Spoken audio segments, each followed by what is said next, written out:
اور مصیبت پر صبر کرنا یہ ہمت والے کام ہے پتر، ہمت والے کام ہے، ذرا ڈٹ کے کرنا، بے حوصلہ نہ ہونا۔ ایک بزرگ بیٹھے تھے، اللہ کے نیک بندے بھی تھے اور تجارت بھی کرتے تھے، لاکھوں کا کاروبار تھا۔ بزرگ بیٹھے ہوئے ہیں تو اچانک خبر ملی کہ حضرت صاحب پڑھا رہے تھے سبق، خبر ملی کہ آپ کا وہ جو ایک جہاز تھا نا مال بردار، وہ جہاز آپ کا ڈوب گیا پانی میں۔ فرمانے لگے الحمدللہ، سبق پڑھاتے رہے۔ 2-4 گھنٹے گزرے تو ایک بندہ پھر آیا، اس نے آ کے کہا حضور مبارک ہو، وہ جو جہاز ڈوبنے والی خبر تھی وہ غلط تھی، وہ جہاز آپ کا بالکل ٹھیک ٹھاک ہے، لاکھوں روپے بچ گئے۔ فرمانے لگے الحمدللہ، سبق اسی روٹین سے پڑھاتے رہے، پہلی نقصان کی خبر آئی تو پھر بھی الحمدللہ، اور دکھ کی خبر آئی پھر بھی الحمدللہ، سکھ کی آئی تو پھر بھی الحمدللہ۔ سبق اپنی روٹین سے پڑھاتے رہے، سفر جاری رہا، رکے نہیں۔ اختتام ہوا تو طلباء کہنے لگے حضور اتنے بڑے نقصان کی خبر آئی، جملہ ہی کوئی نہیں ٹوٹا آپ کا، لفظوں کے اندر کہیں ہم نے اتار چڑھاؤ نہیں دیکھا، حضور چہرے پر کوئی پریشانی نہیں، اور پھر اتنی بڑی خبر ملی خوشی کی، کوئی آپ کی آنکھوں میں روشنی نہیں آئی، کوئی ہم نے آپ کا چہرہ بدلتے نہیں دیکھا، معاملہ کیا ہے؟ تو فرمانے لگے معاملہ ایک ہی ہے، دکھ بھی رب کی طرف سے ہے، سکھ بھی رب کی طرف سے ہے۔ تو دکھ قبول محمد بخشا راضی رہن پیارے، اگر سارا کچھ اسی کی جانب سے ہے تو یہ تو کوئی بات نہ ہوئی کہ دکھ آنے پہ بندہ کہے ہو یہ کیا بن گیا، سکھ آئے تو بندہ کہ دیکھا میں نے محنت کی تھی تو کامیاب ہو گیا۔ امام علی مقام رضی اللہ تعالیٰ عنہ کی فکر کو سمجھ جاؤ، جب وہ مصطفیٰ کریم کے کندھوں پہ تھے پھر بھی الحمدللہ، اور جب ان کا سر نیزے کی نوک پہ تھا پھر بھی الحمدللہ۔ کسی مقام پر کسی جگہ بھی حسین ابن علی شکوہ کرتے نظر نہیں آتے، سیدنا امام علی مقام ہر مقام پہ کہتے ہیں الحمدللہ الحمدللہ الحمدللہ۔ جب تک وہ مسجد نبوی کے منبر پر جلوہ فراز تھے اور جب تک زمانہ ہاتھ باندھے ان کے سامنے کھڑا تھا پھر بھی الحمدللہ، اور جب ان کے بچوں کے ہاتھوں میں ظالموں نے زنجیریں ڈال دیں تو پھر بھی الحمدللہ، جب تک سورج چاند بھی سیدہ زینب کے گھر کے قریب سے گزرتے تھے تو ذرا تھوڑی نظر ہٹا کے گزرتے تھے، مالک پھر بھی الحمدللہ۔ اور جب شام کے بازار میں پردیسی بہن اپنے بھائی کا کٹا ہوا سر لے کے سفر کر رہی تھی تو پھر بھی الحمدللہ۔ مارو نہ مینو مار مکاؤ، میں کوئی عذر نہ پیش لے آواں تے جے سونا ہی میرے دکھ وچ راضی، جے سونا ہی میرے دکھ وچ راضی تے پھر سکھ نو چلے ڈاواں۔ یہ الحمدللہ کا مزاج لاؤ۔ یہ روز جو گھر میں لڑائی کرنا، روز اختلاف رائے کی بات کرنا، روز کبھی کسی کی غیبت کرنا، کبھی کسی کی کرنا، کبھی کسی چوک میں بیٹھ کے شکوہ کرنا، کبھی کسی چوک میں بیٹھ کے شکوہ کرنا، کبھی کہنا کہ فلاں جگہ میں ناکام ہو گیا، فلاں کی وجہ سے ہو گیا، یہ کچھ شیوا ہے مسلمانی کا؟ مسلمان ہر حال میں اللہ کی تسبیح پڑھتا ہے، مسلمان ہر حال میں اپنے رب کو یاد کرتا ہے۔ وہ کہتا ہے بہار ہو کے خزاں لا الہ الا اللہ، خودی کا سر نہاں لا الہ الا اللہ، خودی کا تیغ فساں لا الہ الا اللہ۔ اور اگرچہ بت ہیں جماعت کی آستینوں میں، اگرچہ بت ہیں جماعت کی آستینوں میں، پر میری مجبوری ہے نا، مجھے ہے حکم اذاں لا الہ الا اللہ۔ اپنی ڈیوٹی کرتا ہے وہ اپنے کام لگا رہتا ہے۔ آپ کبھی پلٹ کر میرے رسول پاک صلی اللہ تعالی علیہ وسلم کی خوبصورت زندگی کو دیکھیں نا، خوبصورت زندگی کو۔ میں کیا کروں، ہمارے مزاجوں میں باتیں ایسی آتی جا رہی ہیں، ہم انتظار کرنے کو تیار ہی نہیں۔ ابھی محنت کیا تو شام کو رزلٹ آنا چاہیے۔ جو پوری 5 دن نماز پڑھ لیتا ہے وہ کہتا ہے ابھی میں ولی نہیں بنا، اتنے دن ہو گئے نماز پڑھتے۔ جو پورا 40 دن پراپر طریقے سے درود پاک پڑھ لیتا ہے وہ کہتا ہے دیکھو مجھے ابھی تک زیارت ہی نہیں ہوئی نبی پاک صلی اللہ علیہ وسلم۔ جو ابھی کل آیا ہے اور کل ابھی اس شخص نے آ کر کے شروع کیا ہے سلسلہ، تو کہتا ہے اوہو میرا معرفت والوں میں نام کب آئے گا؟ وہ بھائی لوگوں کی زندگیاں گزر گئی، لوگوں کے احوال گزر گئے۔ میں بیٹھا تھا بزرگوں کی خدمت میں، تو ایک شخص نے آ کے کہا حضور میں آپ کے لیے سلام لایا ہوں فلاں عظیم ہستی کا۔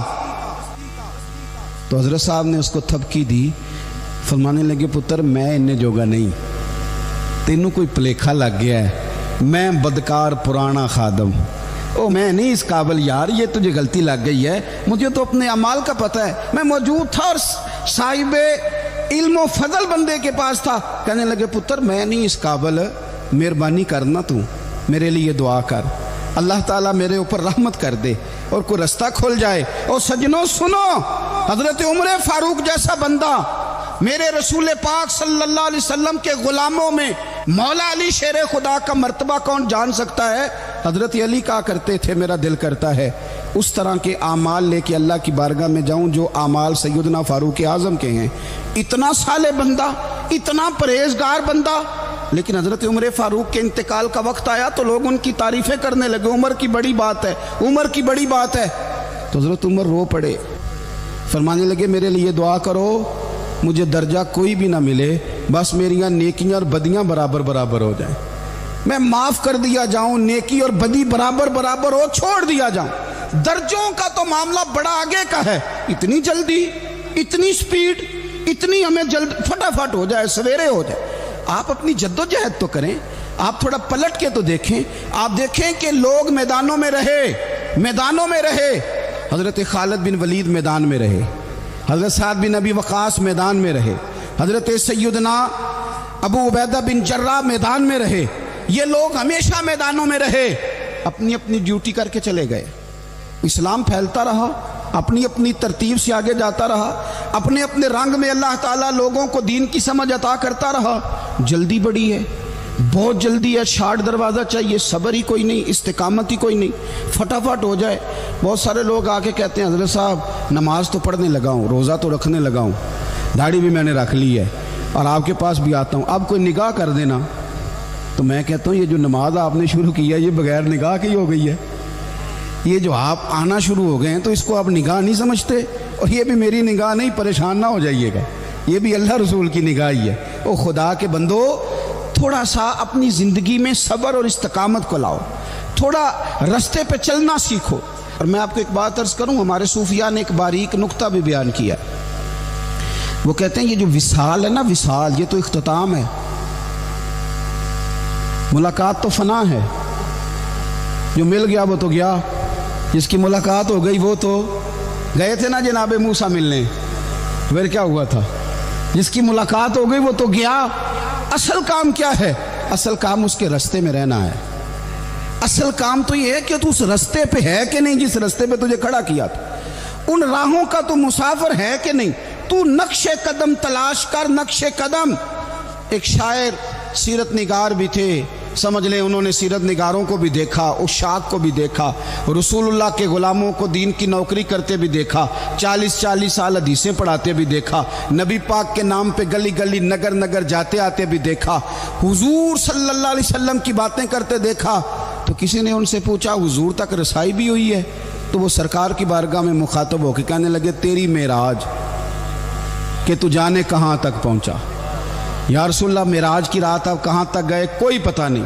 کہنے لگے وہ تیری معراج کہ تو جانے کہاں تک پہنچا، اور میری معراج کہ میں تیرے خاک قدم تک پہنچا۔ میرے لیے تو اتنا کافی ہے کہ محبوب وہ جو تیرے قدموں سے کبھی گرد لگتی تھی مدینے کی، اگر میں وہاں تک چلا جاؤں تو میری تو معراج ہو گئی، میرا تو معاملہ حل ہو گیا، میں یہاں تک آ گیا تو ختم ہو گئی بات۔ تھوڑا سفر کریں۔ ایک تو یہ دیکھیں آپ کہ آپ کتنے بھی بڑے ہیں، کتنے بھی عظیم ہیں، کتنے بھی لائق ہیں، کتنے بھی نیک ہیں، پھر بھی آزمائش زندگی کا حسن ہے۔ میں مسافر ہوں، کوئی زندگی کے 11-12 سال ہو گئے ہیں مجھے سڑکوں پہ وقت گزارتے، تو میں بہت سارے لوگوں سے میں نے بڑا کچھ سیکھا ہے، میری جو گاڑی چلانے والے لوگ ہیں ان سے بھی میں نے بڑا کچھ سیکھا ہے۔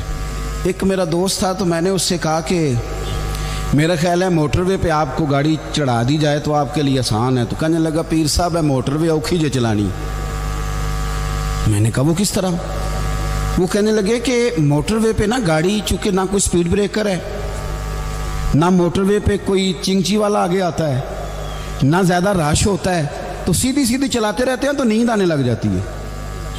اگر بار بار آئے نا سپیڈ بریکر اور بار بار بریک لگے تو آنکھ ذرا کھلی رہتی ہے۔ تو مجھے مسئلہ سمجھ میں آ گیا، میں نے کہا اس کا مطلب یہ ہے اس کا معنی یہ ہے کہ جن کی زندگی بالکل سکھوں میں گزرتی رہتی ہے نا، آرام پسند ہو جاتے ہیں. جن کی زندگی بالکل آسانیوں میں بیتی ہے وہ آرام پسند ہو جاتے ہیں. اور اگر کبھی کبھی سپیڈ بریکر بھی آئے، کبھی کو دکھ بھی دیکھنا پڑے، کبھی کوئی اپنوں بیگانوں کی بات بھی سننی پڑے، کبھی کوئی قریب آتا دور جاتا دکھائی بھی دے، کبھی کوئی بیماری تندرستی، یہ حالات بدلتے رہیں، دن تبدیل ہوتے رہیں، تو پھر لطف بڑا آتا ہے، پھر مزہ بڑا آتا ہے. وہ کسی نے کہا تھا لگا نہ جدو میدان ازل دا تے لوکی چوراں وانگ سدھائے. کسی نے لوٹ لئی علم جوانی، کسی ہاسے چولی پائے. آزم ویک جہالت ساڈی اسی عشق خرید لے آئے.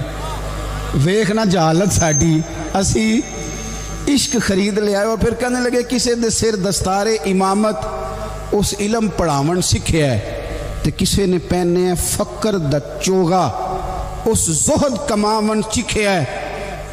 آزم ویکھ نصیبہ ساڈا اسی یار مناون سکھیا ہے. تو ویکھ نصیبہ ساڈا اساں یار مناون سکھیا ہے. میرے عزیز زندگی کے اندر دیکھو، کائنات میں سب سے زیادہ محبوبیت میرے رسول پاک کی ہے. میرے نبی پاک صلی اللہ علیہ وسلم کی زلف کی بات بھی میرا رب کرتا ہے، حضور کی آنکھوں کی بات بھی میرا رب کرتا ہے، حضور سید عالم کے چہرہ والضحیٰ کی بات بھی کرتا ہے، زلف واللیل کی بات بھی اللہ کرتا ہے. میرا رب رسول پاک صلی اللہ علیہ وسلم کے سینہ علم نشرہ کی بات بھی کرتا ہے، پیشانی والفجر کی بات بھی کرتا ہے، حضور کی آنکھیں ما زاغ البصر کی بات بھی کرتا ہے. اتنی محبوبیت کہ رسول پاک چلیں تو اللہ اس کی بات بھی کرے، ہجرت کریں تو اس کی بات بھی کرے، جس شہر میں حضور رہیں اس کی قسم اٹھائے. اور حال پتہ کیا ہے کہ محبوب پیدا نہیں ہوئے تو باپ چلے گئے. ابھی عمر چھوٹی تھی، ماں کی کھل کے زیارت ہونا تھی کہ اماں بھی چلی گئیں. دادا کندھوں پہ کھلایا کرتے تھے، تو تاریخ کہتی ہے کہ دادا کا جنازہ اٹھا تو پیچھے پیچھے حضور بھی آنسو بہا رہے تھے. ایک وفادار بیوی ملی تو اپنے وقت پہ سیدہ خدیجہ بھی چلی گئیں. ایک ٹائم آیا تو جناب ابو طالب بھی رخصت ہو گئے. مکے سے حضور کو اتنا پیار تھا وہ چھوڑنا پڑا. صادق اور امین کہنے والوں نے حضور کی دعوت کو قبول کرنے سے انکار کر دیا، تو رسول کریم نے اپنی پیشانی پر کسی قسم کا کوئی شکن نہیں آنے دیا. رسول پاک مدینے آئے تو لوگ تلواریں لے کے بدر میں آ گئے لڑنے، شہید کرنے. حضور وہاں بھی کوئی پریشان نہیں ہوتے. میدان احد آیا تو نبی پاک نے اپنے چچا کو کٹے ہوئے وجود میں دیکھا، نکلی ہوئی آنکھوں میں دیکھا، کٹے ہوئے ہونٹوں میں دیکھا. کسی جگہ میرے رسول پاک صلی اللہ تعالی علیہ وسلم شکوہ کرتے دکھائی نہیں دیتے. حضور کی وہ بیوی سیدہ عائشہ صدیقہ رضی اللہ تعالی عنہ، جن کی پاکی کا رب بیان کرے، ان پر منافقین نے الزام لگا دیا. اتنے پاک گھرانے پر لوگوں نے انگلی اٹھائی. میرے رسول نے آنسو بہائے، پر کسی جگہ حضور پریشان ہوتے دکھائی نہیں دیے. ہم ڈھونڈنے لگے، تلاش کرنے لگے. جب دروازہ رسول پہ گئے تو حضور خود بولے. میرے رسول فرمانے لگے میرے غلاموں یاد رکھنا، یہ صبر میری چادر ہے، یہ صبر میری چادر ہے، یہ حوصلہ میری چادر ہے. سیدہ عائشہ صدیقہ رضی اللہ تعالیٰ عنہ فرمایا کرتی تھی، لوگوں مجھے اللہ کی عزت کی قسم میں نے حضور سے بڑھ کر کسی کو صبر کرنے والا نہیں دیکھا، کسی کو حوصلہ کرنے والا حضور سے بڑھ کے نہیں دیکھا. امت کو کیا ہو گیا؟ یہ چوراہوں پہ لڑ رہی ہے، چوکوں پہ لڑ رہی ہے. گھر ہیں کہ فساد کے آئینہ دار بنے ہوئے ہیں. لوگ آ کے رو پڑتے ہیں کہ جناب بھائیوں کا سلوک نہیں، کوئی دعا کر دیں. رو پڑتے ہیں جناب ابا کے ساتھ بھی لڑائی ہو جاتی ہے، کوئی تعویذ دے دیں. ذرا حوصلہ نہیں، صبر نہیں.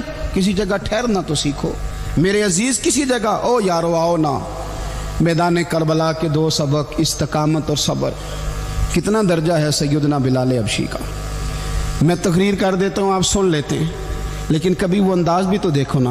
حضرت بلال، او میرے دوست، جیل کے اندر بندے کے ہاتھ نہیں باندھے جاتے، پیر نہیں باندھے جاتے، پر لوگ جیل میں روتے ہیں، تڑپتے ہیں.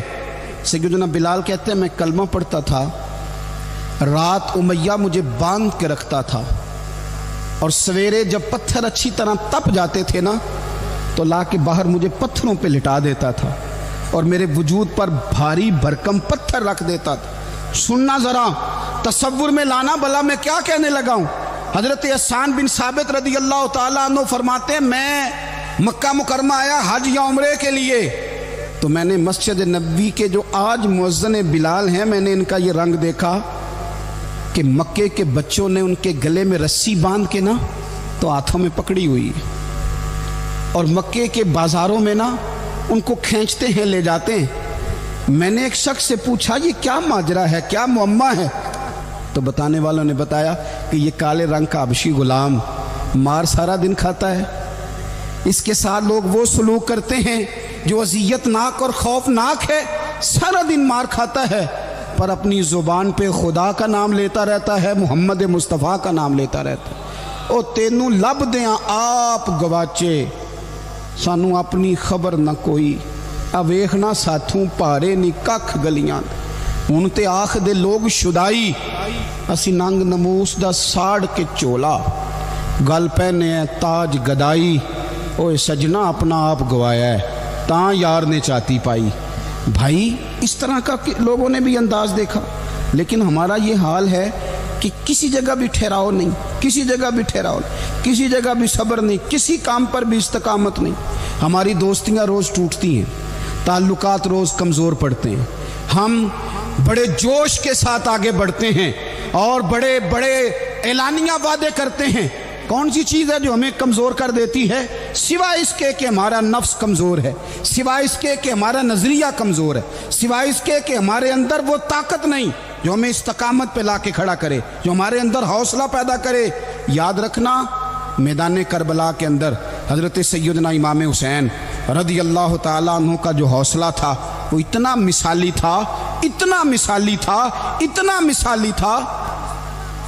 ایک جنازہ گھر میں اٹھ جائے نا اور خدا معاف کرے وہ کسی جوان کا ہو تو بوڑھے کی کمر کئی روز کھڑی نہیں ہوتی، لیکن کربلا کے اس شاہ سوار کی کہانی بھی سننا میرے بھائی، جو اپنے کندھے پہ صبح سے لاشیں اٹھا کے لا رہے ہیں، صبح سے امام علی مقام لاشیں اٹھا کے لاتے ہیں۔ حضرت قاسم بن حسن کا لاشا اٹھا کے لا کے رکھا، حضرت علی اکبر شہید ہو گئے، آواز دی ابا جی سنبھالنا، تو لاش مبارک اٹھا کے رکھی، جناب علی اصغر کی لاش اٹھا کے رکھی۔ بھائی بڑے پیارے ہوتے ہیں، بڑے ہی پیارے ہوتے ہیں، نہ مانے ہم اپنی اولادوں کے سامنے پر بڑے پیارے ہوتے ہیں، جتنا مرضی شکوہ کریں۔ بھائی پائیاں دیاں باواں ہوندے تے بھائی پائیاں دے ویری، بڑے پیارے ہوتے ہیں، کیا کریں بھائی جو ہوئے نہیں ان کی تکلیف سہی جاتی۔ حضرت عباس رضی اللہ تعالیٰ عنہ کو جب امام علی مقام اٹھا کے لا رہے تھے تو ایک منٹ کے لیے رکے اور کہنے لگے اللہ اب میری کمر کمزور پڑ گئی ہے، میرا بھائی چلا گیا تو پیچھے سے نا کچھ کمزور پڑ گئی ہے۔ اتنی ساری میتیں اٹھا کے لا کے اتنا حوصلہ حسین ابن علی کا، پھر جا کے امام علی مقام گرم ریز سے تیمم کرتے ہیں، پھر وہ گھوڑے پہ بیٹھتے ہیں، پھر وہ رجز پڑھتے ہیں، پھر وہ خطبہ دیتے ہیں، پھر وہ حق کا اعلان کرتے ہیں، پھر وہ ظلم کو للکارتے ہیں، پھر وہ 56 سال کے بڑھاپے میں جب میدان میں گھوڑے کو ایڑی لگا کے آتے ہیں اور اس طرح کاٹتے ہیں یزیدیوں کی کمر کو، گلوں کو، کہ عمر بن سعد کہتا ہے اکیلے اکیلے نہ جاؤ، یہ کوئی معمولی ہے، یہ علی حیدر کا لال ہے، اکیلے اکیلے جاؤ گے تو لشکر کاٹ دے گا، یک بارگی حملہ کرو، یک بارگی، پھر ہو سکتا ہے حسین تمہارے قابو آئے۔ امام علی مقام میدان کربلا میں جب تیر کھا رہے تھے تو تجھے حوصلہ سکھا رہے تھے، مجھے حوصلہ سکھا رہے تھے، جب وہ میدان کربلا میں نیزے کھا رہے تھے، زخم لے رہے تھے تو ڈٹنا سکھا رہے تھے، حوصلہ کرنا سکھا رہے تھے۔ بات بات پہ کمزور پڑنے والوں، ملت کے جوانوں، ابھی تو تم نے بہت سارے اجالے لانے ہیں، ابھی تو کئی اندھیروں سے لڑنا ہے، ابھی تو کئی شمع جلانی ہے، ابھی تو بہت سارے گھر ہیں جو منتظر ہیں کہ تم انقلاب لاؤ، ابھی تو بہت ساری آبادیاں ہیں جہاں تم نے امن قائم کرنا ہے، ابھی تو بہت سارے شہر ہیں جہاں سے تم نے ظلم مٹانا ہے، ابھی تو بہت ساری جگہ ہیں جہاں تمہارے نام کے دیپ جلیں گے، جہاں تم جا کے اسلام کے نام کی تختی لگاؤ گے، ابھی تو بہت سارے مینارے ہیں جن پہ تم نے لا الہ الا اللہ محمد رسول اللہ کے نام کا جھنڈا لگانا ہے، ابھی تو آگے بڑھنا ہے, ابھی تو بہت سارا کام کرنا باقی. اقبال کہنے لگے کہ وقت رخصت ہے کہاں, کام ابھی باقی ہے, اور لوگوں نور توحید کا اتمام ابھی باقی ہے. اور ایک شاعر اور بولے, وہ کہنے لگے مسلمانوں نہ گھبراؤ, خدا کی شان باقی ہے, ابھی اسلام زندہ ہے, ابھی قرآن باقی ہے. کافر کیا سمجھتے ہیں جو ہم سے روز الجھتے ہیں, ابھی تو کربلا کا آخری میدان باقی ہے, ابھی تو بڑھنا ہے, آگے سفر کرنا ہے. کمزور نہ پڑیں. اپنی زندگی کے اندر کسی جگہ بھی بیماری بھی آ جاتی ہے, تکلیف بھی آ جاتی ہے, آزمائشیں بھی آ جاتی, غریبی بھی آ جاتی, یہ آنے والی چیزیں ہیں تو آ جاتی. اپنی زندگی میں صرف 2 4 5 چیزوں کو لاگو کر لیں. ایک تو مخلص زندگی گزاریں, ریاکار زندگی نہ گزاریں. جو لوگ ریاکار ہوتے ہیں وہ بزدل ہوتے ہیں, جو ریاکار ہوتے ہیں وہ دکاندار ہوتے ہیں, جو ریاکار ہوتے ہیں وہ اداکار ہوتے ہیں, جو ریاکار ہوتے ہیں ان کے پاس ایک کریکٹر رہ جاتا ہے, اندر ان کے کچھ بھی نہیں ہوتا, خالی ہو جاتا ہے سارا. زندگی میں مخلص بنیں گے تو دلیر ہو جائیں. اخلاص کے ساتھ آپ زندگی میں سفر کریں, آپ مخلص ہو جائیں. میرے رسول پاک صلی اللہ علیہ وسلم نے فرمایا مخلص ہو جاؤ, اللہ کے رضا والے ہو جاؤ, مخلص ہو جاؤ, تمہارا تھوڑا عمل بھی تمہارے لیے زیادہ ہو جائے گا, تمہیں کفایت کر جائے گا تھوڑا عمل. اللہ کے علاوہ کسی سے ڈرنا چھوڑ دیں, غیر کا خوف دل سے نکال دیں, خوف نکال دیں. اپنی زندگی میں غیر کا خوف نکال دیں, نکال پھینکیں آپ امیروں کا خوف, نکال پھینکیں دنیا کیا کہے گی.